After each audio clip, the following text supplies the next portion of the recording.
I've been watching online, and it's so nice to see so many familiar faces. I'm greeting you from Leamington, Ontario, Canada.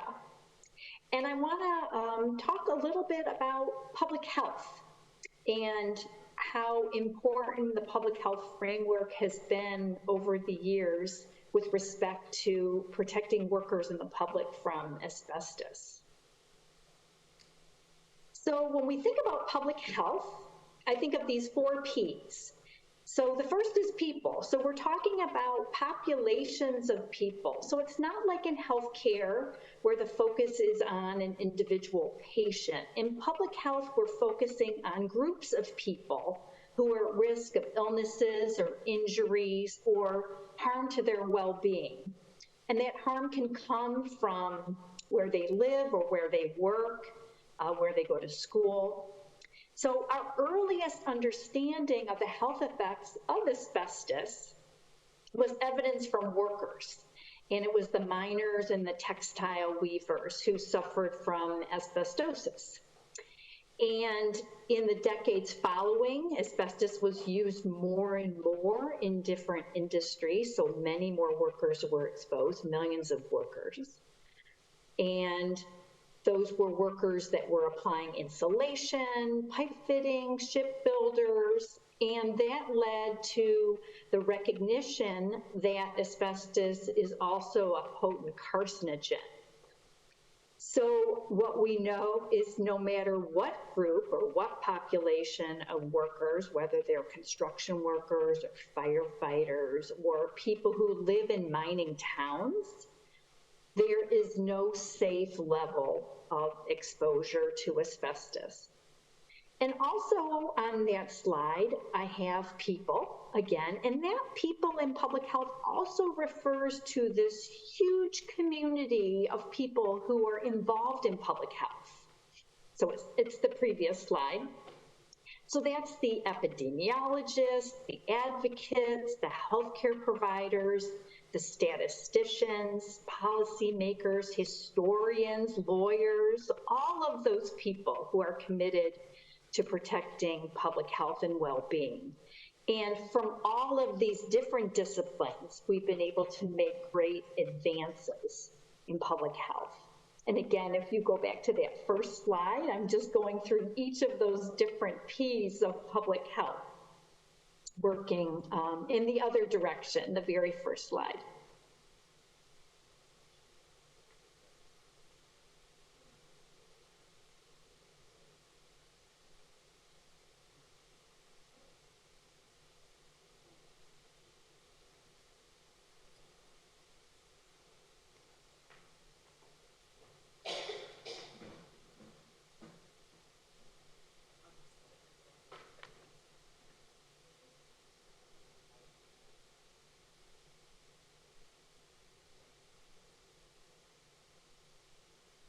I'll just continue until we get back to that very first slide.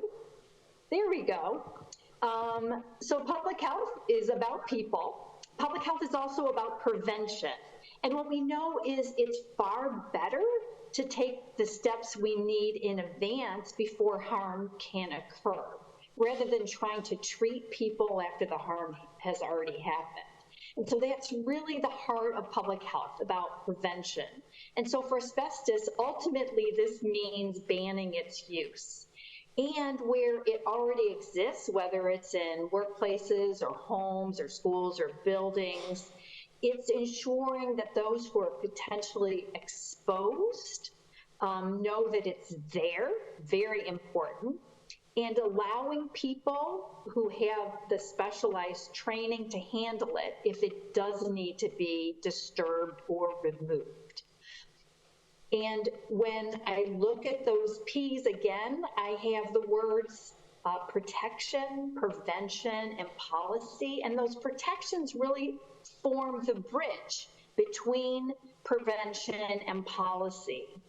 So what protections or precautions need to be put in place to prevent exposure to asbestos?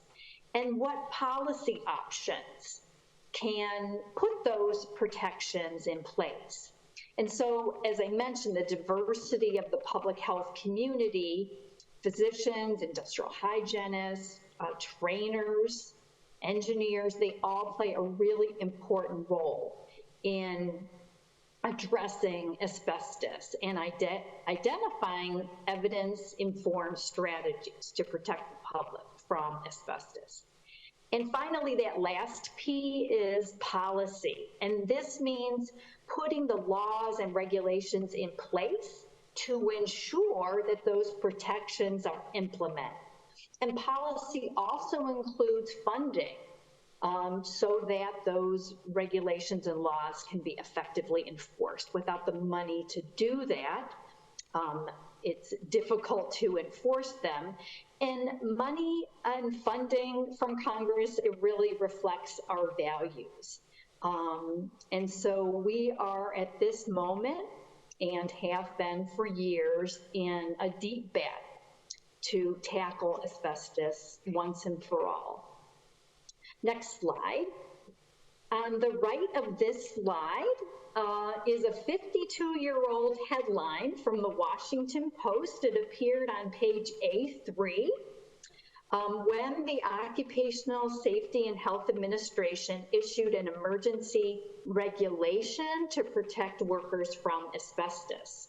And labor unions estimated at the time that about 5 million workers were exposed to asbestos in many different industries. And OSHA, in its justification for the regulation, said, quote, "In view of the undisputed grave consequences for exposure to asbestos fibers, it is essential that the exposure be regulated now. Lives of employees are at stake," unquote. OSHA was a brand new agency, and this was the very first health standard that it issued.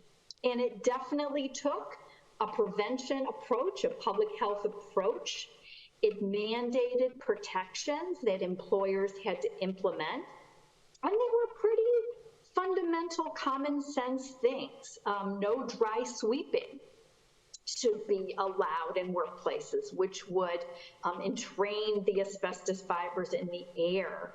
Power tools and hand tools that were going to cut into asbestos, those saws and abrasive wheels had to be designed or have attached to them local exhaust ventilation.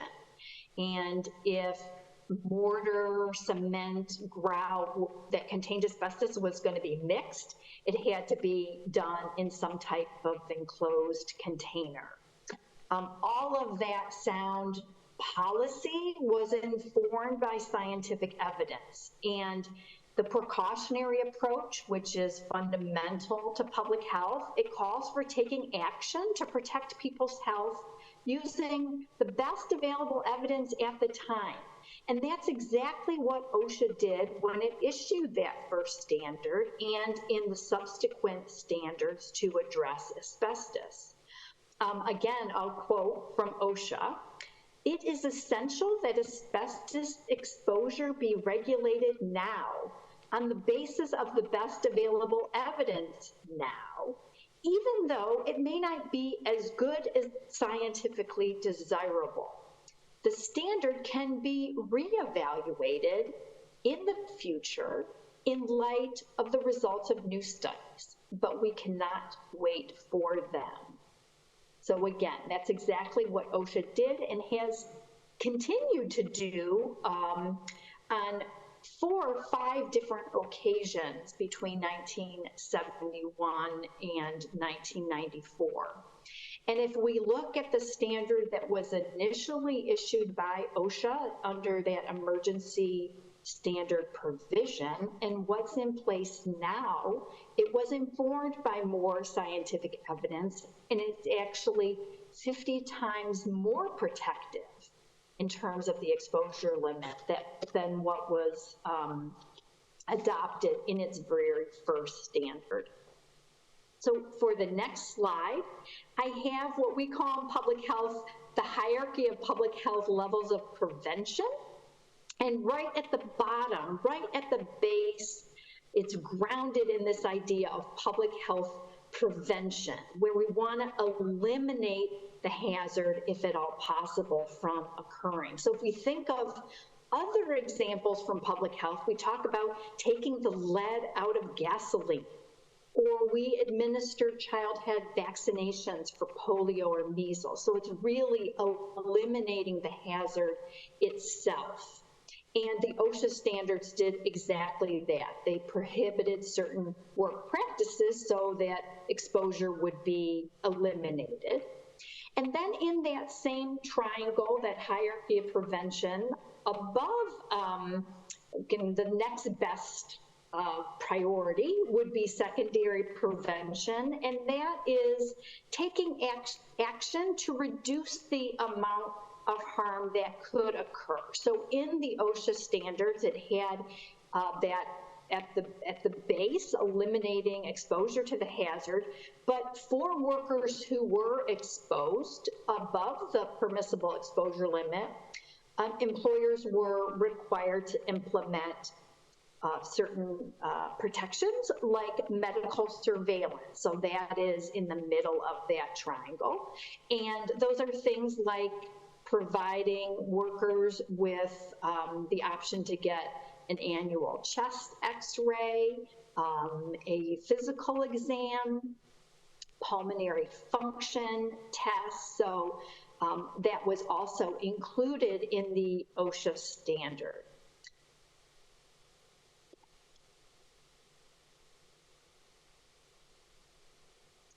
One of the later rules in OSHA, like in the late 1980s, it also embedded into the rule protections so that workers wouldn't be inadvertently taking that asbestos fibers back home with them or on public transportation. And those were things like having separate lockers and storage facilities. So any clothing that may have asbestos fibers on it were not taken away from the workplace. So all of these rules still to today are very, very important because there are still millions of tons of asbestos that are still present in homes and schools and buildings. And if these regulations are followed, the risk to workers and their families and communities are reduced, and that's really important. And many building owners and construction contractors and other employers are vigilant about identifying the presence of asbestos and ensuring that it's managed properly, but not all do. And earlier this month, the city of Albuquerque and a contractor that it hired called Consolidated Builders, they received a citation from New Mexico OSHA for willfully violating their asbestos standards, the state's asbestos standards for workers. The violation actually occurred, of these exposures occurred at the former Lovelace Medical Center, which is being renovated, like a $10 million renovation to provide housing and shelter to homeless people in the city of Albuquerque. And one of the violations, this is just like blows my mind because it goes back to the 1970s, some of those early precautions that OSHA had in the rule was one of the violations, and this is quote from the citation, using a mechanical scraper to rip out asbestos containing floor tiles, which was swept up with brooms and simply thrown in the trash. And the violations, the severe asbestos exposures that were recurring, it was actually city staff who raised concerns about that. They brought it to the chain of command, and their complaints, their concerns were ignored. The problem is that irresponsible building owners and contractors, they rarely get caught, and most often, I would say never, do they have to face the people who were exposed and experience the harm many years later? And so for the next slide, the really important message is we need to reinforce with this asbestos battle primary prevention, and that means a ban on the import and use of asbestos. I asked myself, why in the world are we allowing asbestos to be imported when there is so much that's already present in schools and homes and buildings? And to eliminate the suffering and death from asbestos, we need to be reminded of what the World Health Organization says on the next slide. The most efficient way to eliminate asbestos-related disease is to stop using all types of asbestos. And my final slide is just to tip my hand to my colleagues and the association that I consider my professional home, and that's the American Public Health Association. And I've had the privilege to represent American Public Health Association at many meetings with US lawmakers and staff to urge passage of our ban, the Alan Reinstein Ban Asbestos Now Act. We have been supporting at APHA this effort since 2009, and we are so proud to have allies like ADAO, International Association of Firefighters, American Cancer Society, Cancer Action Network, the American Federation of State, County, and Municipal Employees, and many more. And for the public's health, we must ban asbestos. It must be done, and it will be done.